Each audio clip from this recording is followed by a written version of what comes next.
For such a small automobile company, Mazda turns out compelling products.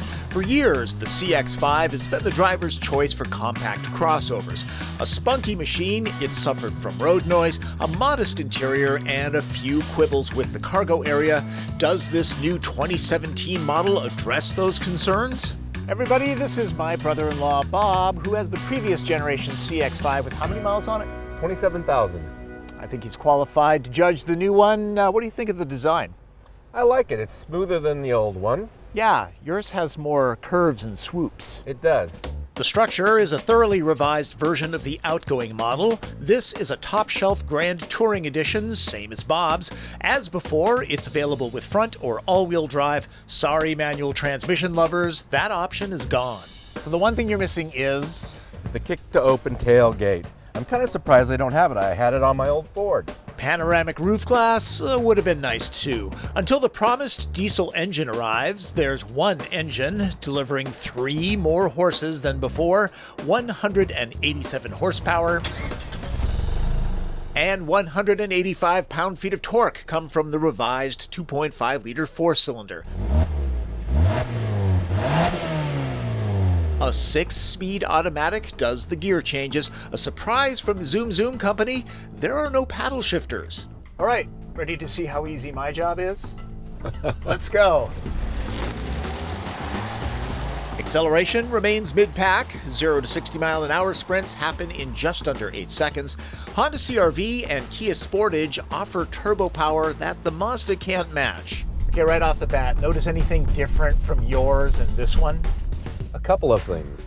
One, this is much quieter, and 2, the screen is much easier to see. It's more at eye level than in my version. The stiffer chassis structure allowed the engineers to keep the driving dynamics sporty while dialing in a little more ride comfort. All right, I know handling's pretty important to you. What do you think? I think it handles really well, actually.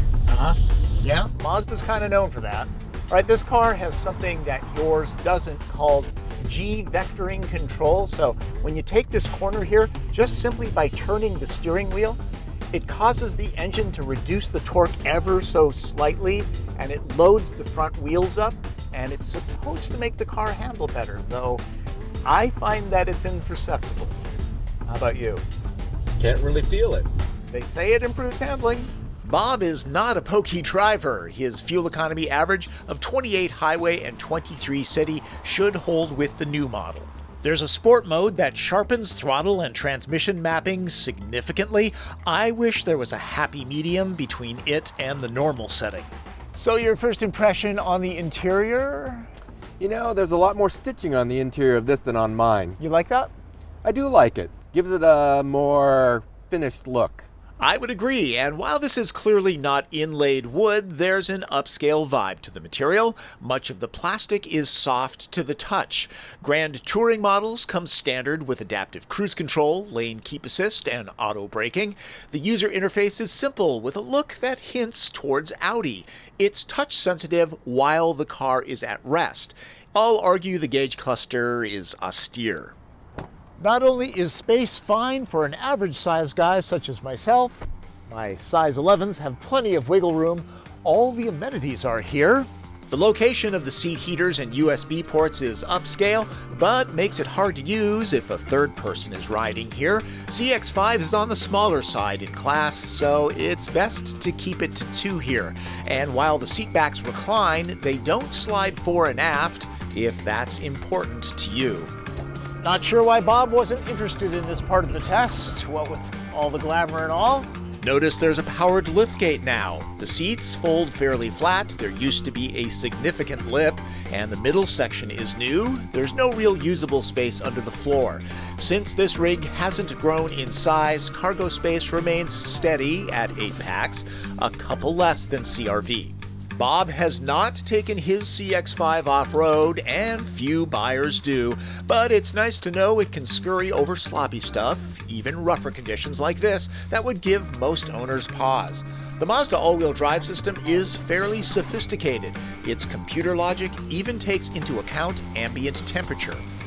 CX-5 isn't the fastest or roomiest crossover in a crowded class that includes Chevy Equinox, Ford Escape, Jeep Compass, Kia Sportage, Nissan Rogue, and Toyota RAV4, to name a few. Nicely updated, the strength of the stylish Mazda is its overall balance that appeals to people who enjoy driving. Okay, you're not very brand loyal. If your car got totaled today, would you buy another CX-5? I would definitely consider it, but I would also compare with others. That's the best advice I could offer. My wife's brother is wise, almost as smart as his sister. Hey, I have to live with her. Following up on Bob's comment about sticking with the Mazda, once again, I will push the idea of test driving at least 3 different vehicles before buying. Maybe it's just the people I talk to, but many folks lose patience and buy the first car they test drive, or they're simply brand loyal and don't think about straying. I think the crowd that watches these videos is smarter than that, but tell your friends and family, okay? I had a good time in the CX-5, and the car has an upscale vibe about it. Mazda doesn't seem to care that its products aren't the best-selling in their respective classes, except for the MX-5 Miata. Mazda's strategy is to take the brand upmarket. It needs to look at perhaps one higher tier than Grand Touring, something with a panoramic roof and vented seats, plus maybe real wood trim that's found on the CX-9. Add some additional power to all of these attributes, and this could be a Porsche Macan for the masses.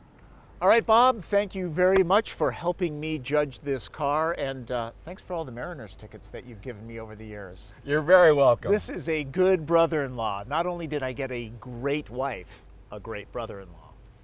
That's Driven. I'm Tom Voelk.